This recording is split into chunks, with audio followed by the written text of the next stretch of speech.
right guard for a moment. When you guys are making a decision like that to rotate, how do you balance, okay, we want to have cohesion up front with the same 5 guys, get Tegra many reps as possible, getting Donnie back, with also wanting to build that depth with getting Austin in there. You know what I mean? Yeah. And I think, but also I think, giving both of them a chance to catch their breath for a series or two is actually a good thing for a young player. So we look at that during the week. We'll rotate those guys during the week so that there's chemistry between Josh Fryer, Seth, and both of those guys when they're in there. And I think when you practice that way and then you play that way, there isn't all of a sudden like this chemistry issue or anything like that. As long as whoever's not in the game is really focused in, seeing the plays on a tablet, seeing the adjustments in real time, I think that's good. And I do think that is a benefit to having the tablets is, although they're not in there getting the rep, they can actually see what happened in the last series and make any kind of adjustments that are going on in game. Just a quick follow-up. Is Tegra definitely the starter there, or is it a pretty good battle there between him and Austin? Or yeah, we're going to keep moving forward just like we just did and let these guys both play. And as of right now, Tegra's going to start, but they're both going to play, and I think they're excited about that. And I do think it's good for them, especially early on, to have a series to catch their breath and then get back in there.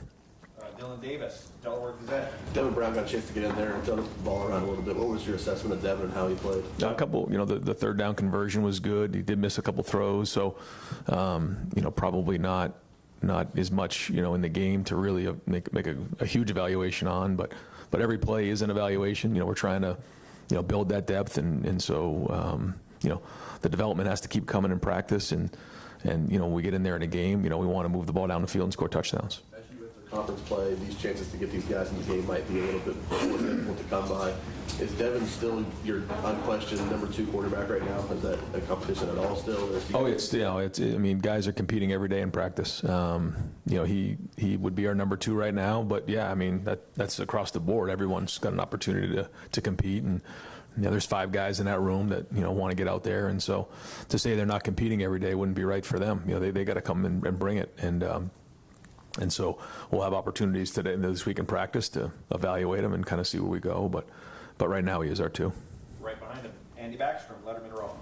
Yeah, Ryan, what makes Carnell so valuable when the ball isn't in his hands? Like whether it's perimeter blocking, pre-snap motion, feels like you guys lean on him for a lot. So what makes him so valuable in those situations? His accountability is tremendous. His blocking, his attention to detail, like you said, his route running, the precision of his routes, and he's had a great guy in Emeka to look up to. We saw Marvin work last year, but he's carving out his own legacy here.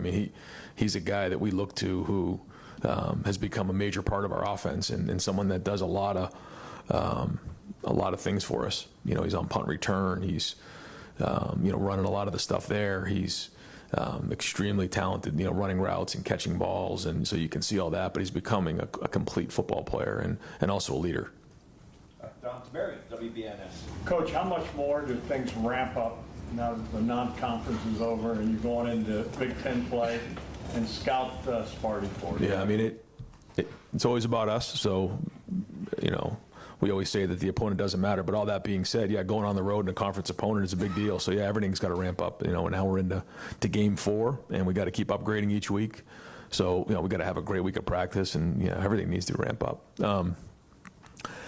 I think, first off, Jonathan's done a really good job already of establishing an identity there.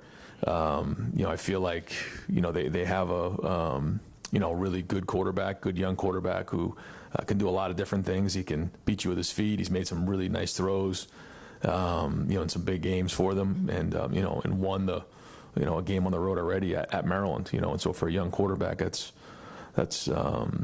we should give him a lot of confidence. On defense, they're playing really, really hard. You can tell they're well coached. So I think he's upgraded in a lot of areas, and he's doing a good job. So we got to, this is a Big Ten road game for us, and we got to bring it.